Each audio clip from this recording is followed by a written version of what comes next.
Hello and welcome to Energizing Habits, simple strategies for a sustainable, healthy lifestyle. I'm your host, Vicki Cleary, and I guide ambitious women just like you to find more focus, more energy, and more productivity so they can thrive, whether it's in business or in life, all by tapping into sustainable habit change around nutrition, movement, sleep, and stress management. Are you ready? Here we go.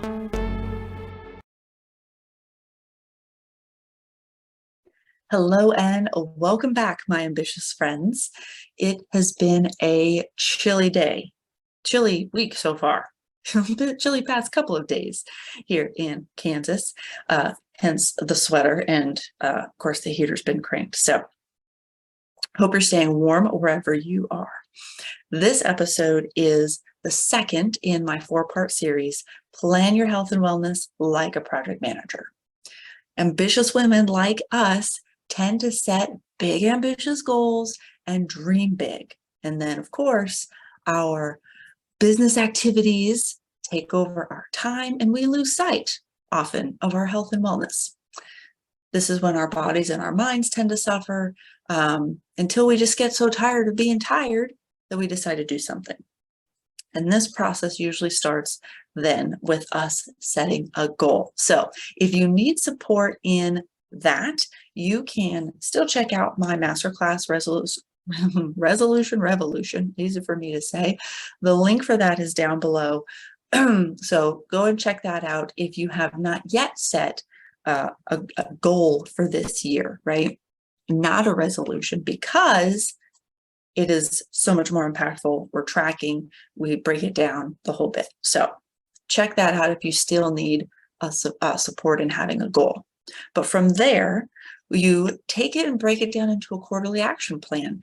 And this is what we talked about last week. We looked at taking that annual wellness goal and turning them into quarterly action plans so you know what you're doing for that next 3 months, as well as taking a look at the past 3 months to inform any updates to the forward-facing plan. Now, if you missed that episode, be sure to go back and take a listen. That's episode number 20. So in this episode today, we are taking that quarterly action plan and evaluating yourself on a monthly basis. So we talked last week about checking in with yourself on a quarterly basis every 3 months, but you also want to go more regular to a monthly check-in. And of course, those can be on the same day every 3 months when that quarterly time runs around. And you can look at everything together, but on a more regular basis, checking in with yourself monthly. Now, evaluation is a key component in tracking and achieving your goals. When you evaluate regularly, you are able to see trends such as where you succeeded, where you struggled in your habit implementation. So it's all about looking at what happened and pulling out best practices and lessons learned. See where we're getting to be like a project manager here. So when you succeeded, what contributed to your success? And can you replicate that on a regular basis? And when you struggled or failed, what contributed to that? Can you find ways to eliminate or mitigate these scenarios? And of course, you may have heard that when you fail, it's just a first attempt in learning. So what did you learn? Now, you also evaluate whether you're still on track with that habit that you've been working on the past month. And then are you still on track towards your overall goal? If you were not able to practice that month's habit consistently over the 30-ish days, take a look at whether you need to continue focusing on this habit, maybe with some adjustments, or if you just need to take it all together. There's no wrong answer. Not all habits serve everyone, at least not at certain specific times in our lives. And sometimes that means you may have to implement other habits or systems first. The journey is all about finding what works for you. Trial and error, right? So this is how I coach my clients and why I created the framework of my Energy to Thrive project one-on-one coaching program. So yes, trial and error, but it is a methodical trial and error. There are specific things that we can try and see how they work. And if they don't work, specific things that we can tweak and make adjustments on. But this is also why I created this 4-part series on how to plan your health and wellness like a project manager, looking at each quarter, each month, each week, and day. And of course, this is where we are building the implementation of our plan, accountability, feedback loops. So you not only have that plan, but you're taking consistent action to reach your wellness goals and transform your health and your energy. So if you find this series helpful, so again, if you haven't listened to part 1, be sure you go back and listen. But if you're finding the series helpful, I want to hear from you. So do me a favor, like this episode, maybe even take a screenshot and tag me in your Instagram stories at Uplift Healthy Lifestyle. I would like to hear about how this series is making an impact for you in your health and wellness. Okay, so first off, let's talk about what you are tracking on a monthly basis when you sit down for this review and planning session. Now, you've probably heard this before. When performance is measured, performance improves. When performance is measured and reported back, the rate of improvement accelerates. So that's Pearson's law. So notice it's not just about tracking it, but it's also reporting it back. So it's that analysis and being able to say this worked and this didn't. That is when your improvement actually accelerates. And of course, as career and entrepreneurial women, tracking data is likely something you're already doing different ways in your jobs or in your business. Tracking data and evaluating performance is how we can improve more efficiently. And if we see that something isn't working in the data, we can analyze it and tweak the inputs. And in the case of your wellness, you will modify the habits in order to affect change in how you feel and how your mind and body function. So then, what data do we actually track when it comes to our health and wellness and having more energy? Well, first, it's possible that the habits you have chosen to focus on in your quarterly plan will have quantifiable metrics that you can track. But it's also possible that these habits are simply yes/no actions. You either did it or you did not do it. For example, if you're tracking water intake, so that you have a goal of, let's say, 64 ounces on a given day, you can measure and track how much water of those 64 ounces you drink. So you're quantifying it. But if your habit is to journal every night before bed, this is more of a yes/no action. I'm sure you could quantify number of words written, how many minutes you wrote, how many pages you filled, but really it's yes, you journaled or no, you didn't, right? So we'll talk about more of these metrics in the next episode, planning your health and wellness like a project manager, weekly and daily. But there are also several metrics or indicators of overall wellness that we can track less frequently, being monthly, maybe even quarterly, depending on what you have access to and kind of your general overall well-being as it is. How much more frequently does it benefit you to track? So I'll go into some detail here, but I'm also going to go do a more thorough rundown in episode 23 where I talk about your health KPIs. So that's in a couple of weeks. So I'll get a little bit of information here, enough to help it make sense, but then each of these will get a little deeper dive in that later episode.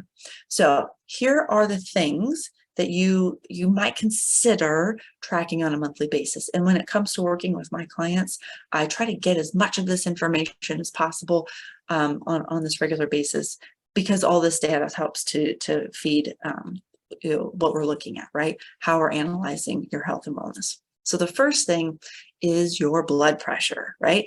One of the first things you go one of the first things it has checked at the doctor's office is your blood pressure. Probably your weight and some other things, but that blood pressure cuff is going on and they are checking it. This is an indicator of your cardiovascular system and how hard your heart has to work to pump blood through the arteries and throughout the body.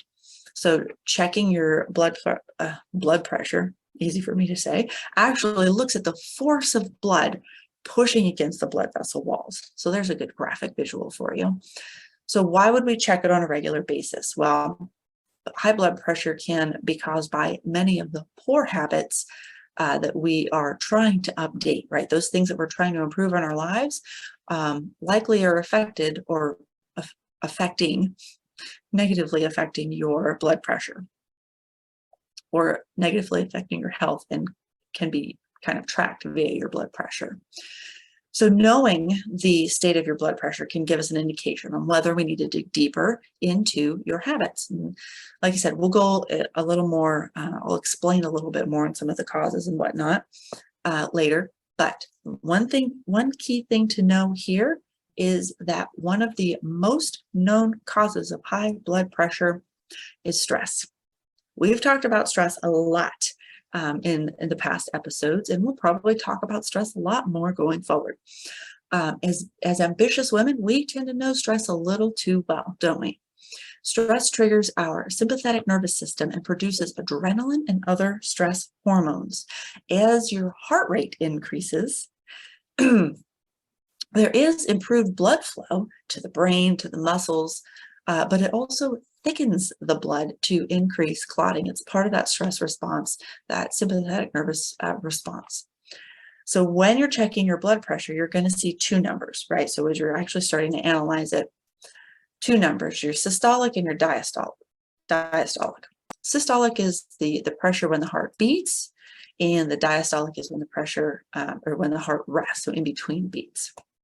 Now, top number systolic, a normal reading would be less than 120, and that bottom number diastolic would be less than 80.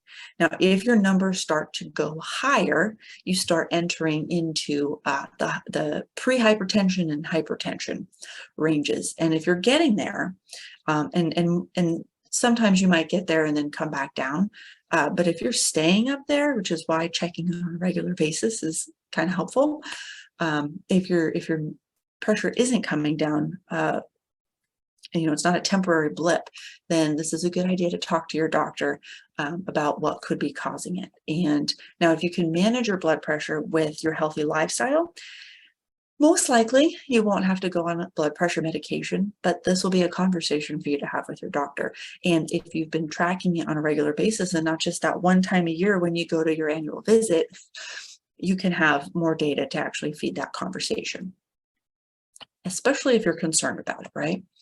Now, you can check your blood pressure when you were at the pharmacy. So many of them still, I think, don't get to too many pharmacies, but have that self-help booth, right? Where you just sit down, put your arm in the cuff, and it does its thing, and then it gives you your numbers, right? You can also invest in an at-home monitor, especially if you have concerns about your blood pressure. These tend to range in cost from $35 and up. So, it's kind of up to you. If your numbers tend to be kind of in the normal range, you can probably get by with monthly or even quarterly visits. You can check out the pharmacy or what have you to check it out. So kind of next step from the blood pressure is tracking your pulse or your heart rate. This is another indicator of your overall wellness, and it's how many times your heart beats in 1 minute. So the heart rate actually helps measure multiple systems simultaneously. You've got your pulmonary system, which is your lungs, your cardiovascular system, heart, blood, arteries, and the ability of your muscles to consume oxygen, so your muscular function. These are all important factors when it comes to optimizing your health. Now, for this purpose, you can track your heart rate. You've probably seen people track their heart rate when they're working out and this kind of thing. But what we're more interested is the resting heart rate, meaning you're not being active, mostly pretty chill. The average resting heart rate is between 60 to 100 beats per minute. Now, the lower the number, the more optimized your health is. You can check it pretty easily by placing your forefinger, your pointer finger, and your middle finger on the thumb side of your wrist. See if I can get this here. So my thumb side of my wrist here, and I just place the fingers right there. And already I can feel that pulse pretty easily. So you don't want to measure it with your thumb because then you actually have a little bit of a beat in your thumb. So it's the two fingers on the wrist here on the thumb side. And you're going to count that for 15 seconds. So set a timer for 15 seconds, because if you're trying to count seconds and the pulse rate at the same time, it's a little hard to count two things at once, right? So you set a timer 15 seconds, multiply by 4, and this is your heart rate. And you also, there's wearable trackers too. Like I do the Apple Watch, it tracks it on a pretty consistent basis. Fitbit, lots of wearable technology will track this for you, so that, you know, all you have to do is go into the app and see. And I'm not quite as familiar right now as how often it tracks it, but I think once you start looking at it, you'll have a pretty good idea. All right, so the next metric is your respiratory rate, your breathing rate. And this again is at resting. And it's how many breaths you take per minute. Now, this one, you actually just measure sitting up and set a timer for 1 minute, breathing normally, counting each full round of breath. A full round means it's the inhale and the exhale. That's one round. So how many of those both can you do in 1 minute?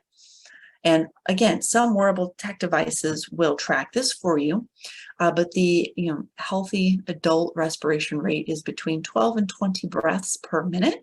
So if you're tracking higher than this, it could be due to the various number of things of stress going on. It could be that you're the way in which you're breathing, but again, could be due to stress causing that too. So it's at least something to take a look at, what could be causing that higher breathing rate.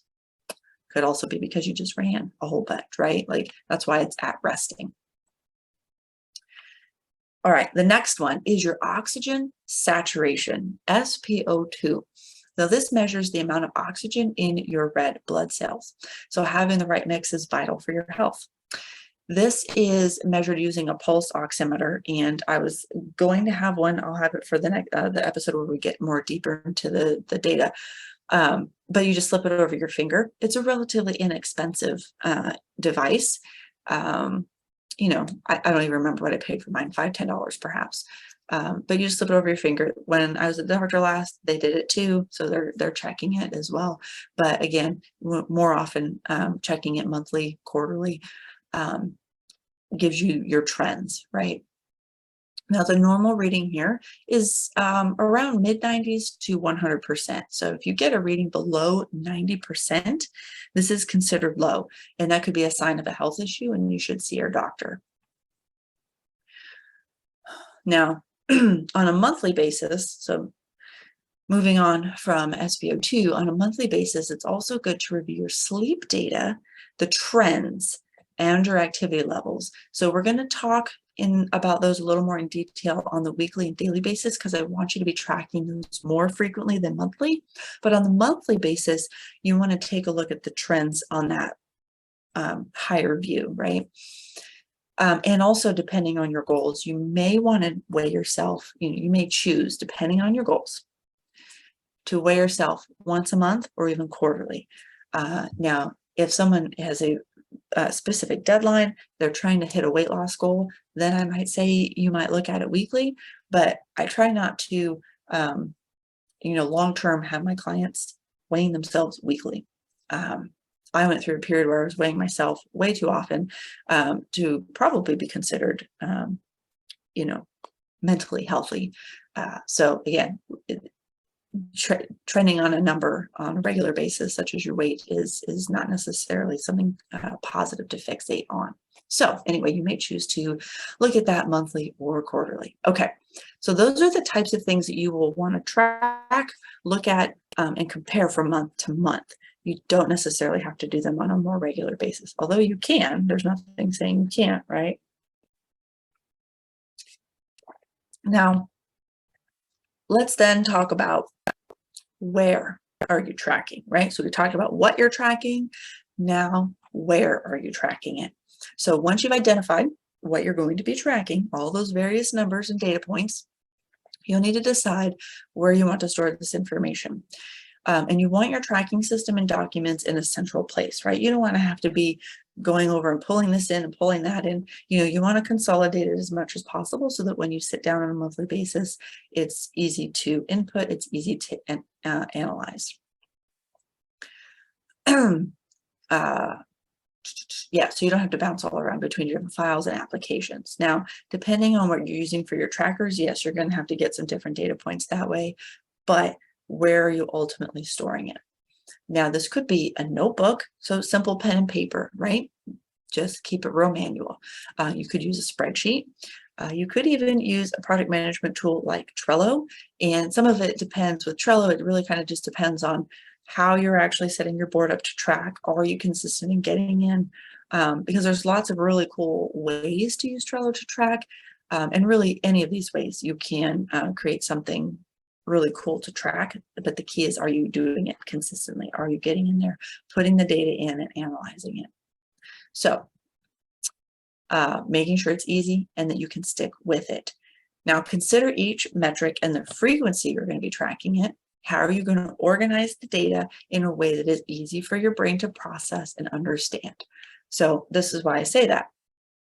If I gave this same assignment to 5 different people and asked them to build a tracker, let's say in a spreadsheet, I will get 5 different tracking spreadsheets, right? We all process information a little differently. So what is it? How do you want to organize it that makes sense for you?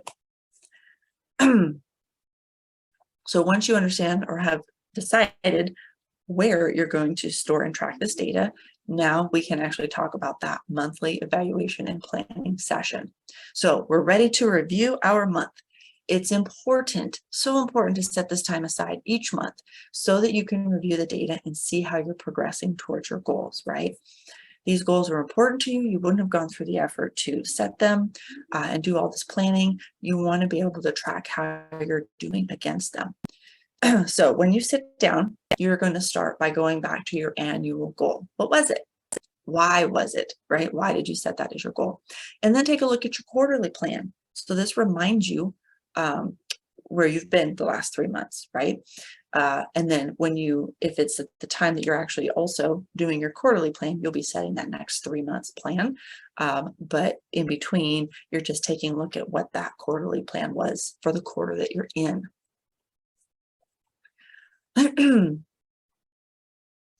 Now, you're going to take a look at your metrics. So from all those monthly indicators, and even taking a look, pulling up your daily and weekly numbers, again, for the overall trends look, you're going to ask yourself, what progress have you made? Are you on track or off track? And if you're off track, where are you off track?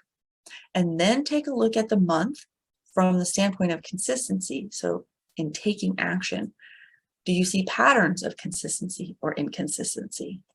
Are there certain days of the week that you did or did not do the habit goal or action? Did you go for a few days and then kind of fall off? Go for 4 days and then fall back off? So taking a look at what that consistency pattern looks like and noting any anomalies or roadblocks that might have kept you from doing those habits on the days that you did not do them. This process gives you a chance for that self-reflection in terms of looking at why you did or didn't practice your habit action as consistently as you wanted. It could have been your mindset, temporarily giving up, or maybe even not feeling motivated. It happens. Maybe something big happened at work or at home that affected your ability to be consistent. Perhaps you didn't have access to something that you needed at some point in the month. Those plus, numerous other things could be why you weren't consistent. The point is, you learn from what happened and determine how you might adjust for more consistency going forward. And when we don't have solid data, we either under or overestimate in terms of our consistency and our progress. Hard numbers via your tracking tools let you see what's actually happening, and you can use that information to make adjustments. Otherwise, how do you know what to modify? How do you know if your efforts are moving you in the right direction?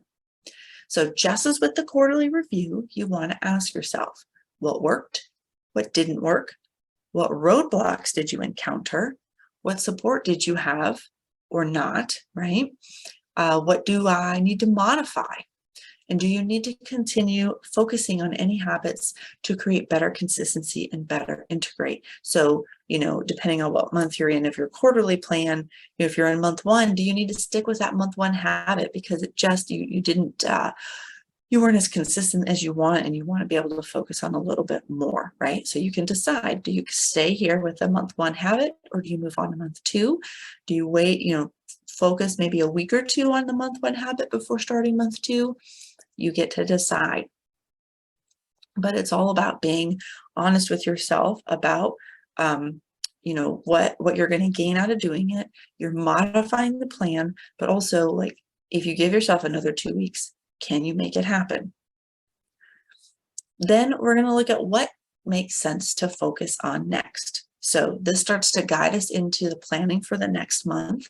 And because you already did your quarterly plan, you know what habit is next up, unless you're in month 3 and you're at the point that you have to do your quarterly plan. But you already know what habit is next up based on the quarter that you're in. And you can take a look at whether or not, again, you're ready to move on to the next habit, or if you need to spend some more time on that current habit. Sometimes just taking a little more time and making a couple tweaks can help you become more consistent and integrate that habit more into your routine. So this is where you can assess whether that habit is serving your goal the way you expected it to. And if you're trying to implement the habit, if trying to implement the habit is causing more stress and it doesn't seem to be sticking, maybe it's worth pausing on that habit for the time being. As I said earlier, sometimes certain habits don't serve everyone, right? Also, you might have maybe another habit needs to be implemented first to be successful at this other one, or maybe some kind of a system it needs to be put in place before you tackle this one again. Okay, so there you go. This is how I plan my health and wellness monthly like a project manager. So stay tuned next week, where I'll talk about planning your health and wellness weekly and daily like a project manager. So now we're starting to get into a little bit more of that day-to-day, the things that we're going to do. So now you know what's coming, your energizing habit to try for today or this week. So try taking some of the measurements that we talked about above. Maybe all of them, depends on what you have access to for some of those things that require different tools and such, but your blood pressure, your pulse, your breathing rate, and your oxygen saturation. And then take note of where they are against those ranges or guidelines, and track them down somewhere, and then put time on your calendar next month so you can track and then compare those numbers. And if you still haven't created your annual goal, check out the Resolution Revolution Masterclass. That link is below. And if after listening to last episode, this episode, you're feeling like, holy crap, all of this tracking data is quite overwhelming, or you feel like you need some support or some guidance, maybe a little further down the path, reach out. You can schedule your free energy optimization session. I'll put that link down below so you can check it out. But we're going to talk about your goals and create a mini action plan. I like to focus on one habit each under sleep, stress management, nutrition, and movement, so that you really come away with some things that you can take that massive action right away to move toward your goals. So again, that link is below, and I would love to hear from you in scheduling that. And again, check back next week because we're going to talk about the weekly and daily plan. And that's what I have for you today. So if you found this episode valuable, like it, leave a review, share it with someone else who might find it valuable. And you could always screenshot and tag me in your stories, your Instagram stories at Uplift Healthy Lifestyle. So with that, have an energized day.